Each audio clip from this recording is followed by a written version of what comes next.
দেশপ্রেম তো একটা, দেশপ্রেমের তো কোনো ব্র্যাকেট থাকবে না। দেশপ্রেম ব্র্যাকেট ভারত, দেশপ্রেম ব্র্যাকেট পাকিস্তান, দেশপ্রেম ব্র্যাকেট ইউএসএ আছে, এদেশে হচ্ছে। দেশপ্রেমের আগের ব্র্যাকেটও থাকতে হবে বাংলাদেশ, পরের ব্র্যাকেটও থাকতে হবে বাংলাদেশ। সেখানে আমরা দিশা হারিয়ে ফেলেছি আমার মনে হয়। বিএনপি চেষ্টা করেছে সেই সময় যেন বিভাজিত না হয়, ঐক্যমত থাকে, সংবিধান রাখার ক্ষেত্রে বিএনপির ভালো ভূমিকা আছে সেই সময়। আর এই যে সংস্কারগুলো আমরা বলছিলাম, সবচেয়ে বেশি যেটা দরকার ছিল আমাদের জুডিশিয়ারির সংস্কার। এখনো আমাদের দেশে মাত্র 1700 অ্যাক্টিভ জাজ, অর্থাৎ বলা হয় প্রতি 10 লক্ষ লোকের জন্য অ্যাটলিস্ট আপনি 120 জন বিচারক লাগবে গড়ে। বাংলাদেশে 10 লক্ষ লোকের জন্য 11 জন বিচারপতি আছে অনলি। ভারতে আছে 22 জন, আমেরিকায় আছে 150 জন। বিচারপতি নিয়োগের ক্ষেত্রে বর্তমান সরকার আমরা কোনো ভূমিকা এখন পর্যন্ত দেখছি না। বিচারপতি নিয়োগে একদম বেসিক, যেটা একদম ভেরি বেসিক, যেটা খুব অ্যাচিভেবল, ডিবেটেবল না। আমি সব ধরনের কোর্টেই যাই, ডিস্ট্রিক্ট কোর্টে যদি আপনারা যান, সেশন জাজের court, chief judicial magistrate court বাদ দিলে বাকি কোর্টগুলোতে কোনো এসি নাই।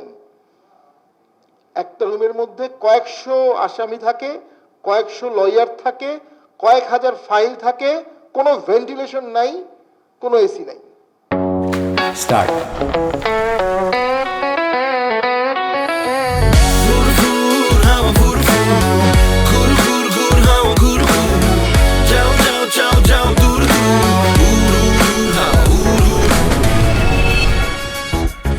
দেখলেন তো পুরো ব্যাংকটাই কিভাবে উড়াই নিয়ে আসলাম।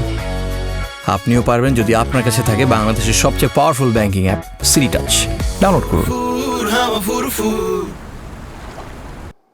আপনি ঘেমে টেমে হার্ট অ্যাটাক করে মারাও যেতে পারেন, সরকারের কোনো উদ্যোগ নাই। এখানে একটা বড় ব্যত্যয় ঘটে গেছে। আর আইসিটি ট্রাইব্যুনাল তো হচ্ছে ইন্টারন্যাশনাল ক্রাইমের জন্য, normal murder, normal rape, normal অপরাধের জন্য না। একটা অপরাধ যখন ইন্টারন্যাশনালাইজড হবে তখনই সেটা আইসিটি ট্রাইব্যুনালে যাবে। আমরা দেখছি 2018 সালে একটি দুঃখজনক ঘটনা ঘটেছিল। কক্সবাজারের একজন কমিশনার, তাকে সেই সময়ের র্যাব বা অন্যরা গুলি করে মেরেছিল। সেই ঘটনাটি এখন আইসিটি ট্রাইব্যুনালে একটি চার্জ ফ্রেম করা হয়েছে, ফর্মাল চার্জ দেওয়া হয়েছে। তো ওটা তো একটা বিচ্ছিন্ন ঘটনা, এটা তো আনকানেক্টেড, এবং এটা সিস্টেমেটিকও না, টার্গেটেডও না। আইসোলেট ক্রাইম ওখানে কিভাবে যাচ্ছে আমি জানি না। এবং এই মামলার অ্যাগেনস্টে কিন্তু তাজুল সাহেব যখন প্রসিকিউটর ছিলেন, উনি বলেছিলেন এটা স্পেশাল ট্রাইব্যুনালে যাবে, এটা আইসিটি ট্রাইব্যুনালে হবে না। কিন্তু আইসিটি ট্রাইব্যুনালে চলে আসছে। সাংবাদিকের মামলা আইসিটি ট্রাইব্যুনালে, সাংবাদিকরা কিভাবে আইসিটি ট্রাইব্যুনালে ক্রাইম করলো, এটা তো অনেক ওয়াইড। মানে এভাবে ওয়াইড করলে তো বাংলাদেশে আপনি আওয়ামী লীগের প্রত্যেক সমর্থকের বিরুদ্ধে আইসিটি মামলা করতে পারবেন।